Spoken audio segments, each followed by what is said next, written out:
Com margens cada vez mais apertadas, os desafios para os pecuaristas só aumentam.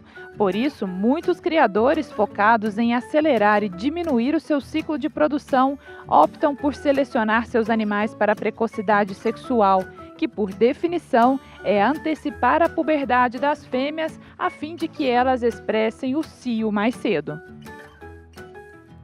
A precocidade ela tem um efeito direto econômico, porque as características de reprodução elas são 15 vezes mais importantes, pensando em retorno econômico, do que qualquer outra característica.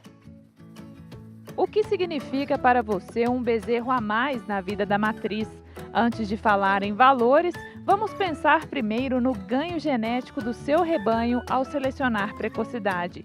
A fêmea que emprenha precocemente e deixa um bezerro a mais é longeva, que tem correlação direta com a stayability, a probabilidade da fêmea estar ativa no rebanho aos 6 anos e ter gerado pelo menos 3 crias. Além disso, é comprovado também a correlação favorável entre a precocidade sexual e a espessura de gordura subcutânea. Eu vejo que a precocidade ela traz um benefício geral para dentro do rebanho. Você começa a identificar, a selecionar fêmeas precoces, mas também fixar genes dentro de uma população de um animal com metabolismo diferenciado, um animal adaptado, mas com condições de sintetizar o alimento que ele está ingerindo e transformar isso em quilos de bezerros, né, desmamados a mais na vida de uma fêmea. Lembrando que o que determina a precocidade no rebanho é a genética, mas o ambiente pode ser o limitante.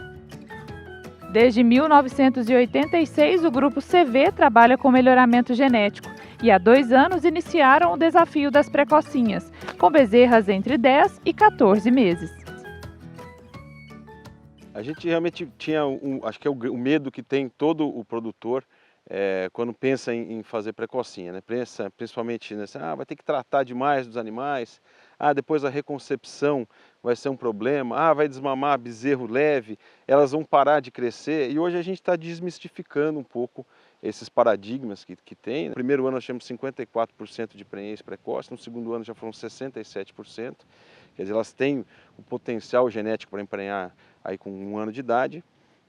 A questão do crescimento, isso não afetou, ela continua crescendo, né? Mesmo gerando um bezerro, amamentando um bezerro, a fêmea continua crescendo.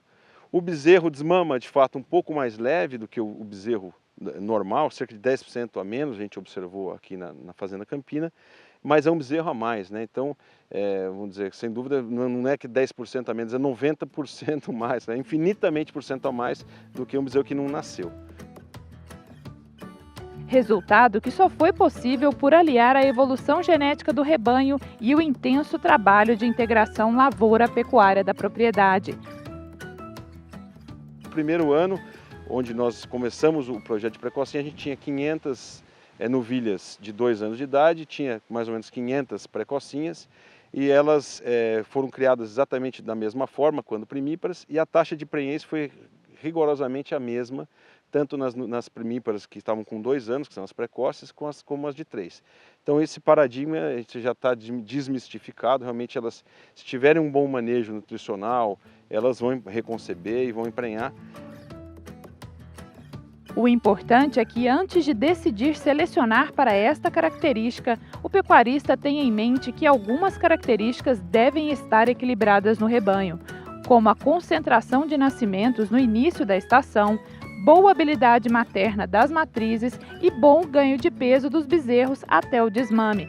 Estes são itens fundamentais, pois se a bezerra for desmamada muito próximo à estação de monta ou não desmamar pesada, dificilmente irá emprenhar.